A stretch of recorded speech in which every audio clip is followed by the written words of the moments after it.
Dear Seoul, I'll start this off from the get-go by saying I'm sorry. I'm sorry that I never gave you a chance. I think you are the epitome of don't judge a book by its cover, and it's several iterations of that saying. As I write this entry, I've spent 24 hours in Korea, and I'm gonna say it, you have skyrocketed up the charts in my good books because you've unlocked a core memory. More about that later, but first, initial impressions. Obviously, it's no secret that there is currently some political activity that has gone on in recent months. The impeachment of the president, the declaration of martial law for a good 6 hours, and other tensions. Now, I'm not going to sit here and pretend that I have any idea of the facts, nor will I pretend that I did a lot of research about your history heading into this trip. The last time I explored Korea was for our integrated history and geography unit in primary school. What I can say is this: as I walked out of Incheon Airport, I felt like I was in a K-drama. The sounds of Koreans speaking to one another made me feel like I was granted an all-star pass or a cameo role for the latest Korean Netflix release. The people we have encountered so far on this trip have been nothing but polite, friendly, and helpful. Your airport seems airy and big. Now in Sydney, we're used to walking from our arrival gate to carry out our luggage, not this train or subway business within the airport. And Sydney has 2 arrival hall exits. Seoul, you seem to have 500. Well, a slight exaggeration, of course, you have 6, but you do have 1 more level.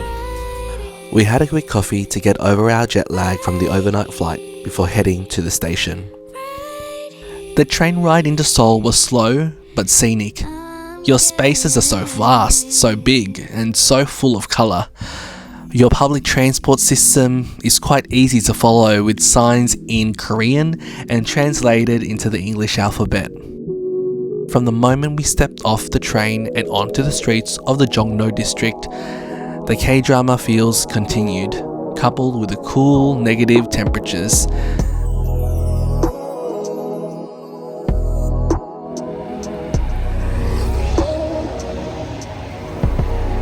Seoul, your streets are so inviting.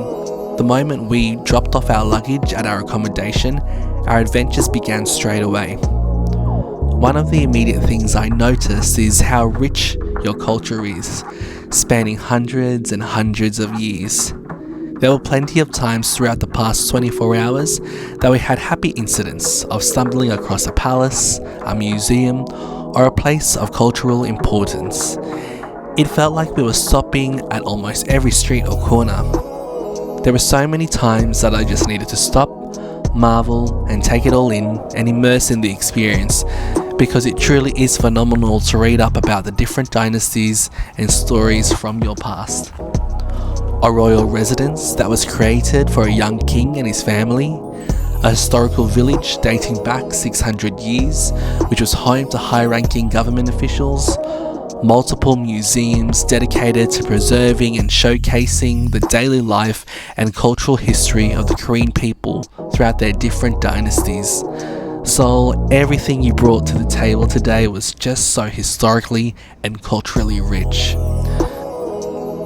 So, 23,037 steps later, what have you taught me in a day, Seoul? Here are 3 things you have taught me over the past 24 hours. Number 1, don't judge a book by its cover. Every man and his dog has something to say about everything, particularly with the spreading of all different types of news on social media. You can't judge a book based off a cover or its blurb, and you particularly can't do that for you, Seoul. Not when you are so many pages, so many chapters, and so many volumes rich in history, spanning thousands of years. I can't wait to read the many more chapters over the next couple of days. Number 2, look back on your stories with gratitude and to look at how far you've come. I'm not going to pretend that I know all of your history based off the exhibitions and artworks and stories throughout the historical places I visited, but I will say that I feel this overwhelming sense of respect for history and a celebration of heritage which has helped to bring Seoul into the future.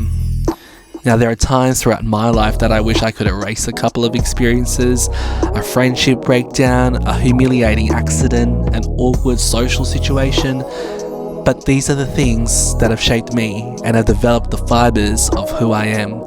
So instead of erasing your history, embrace it, because ultimately, nothing is probably as bad as you made it out to be, and you learn something from the experience. And number 3, it's never too late.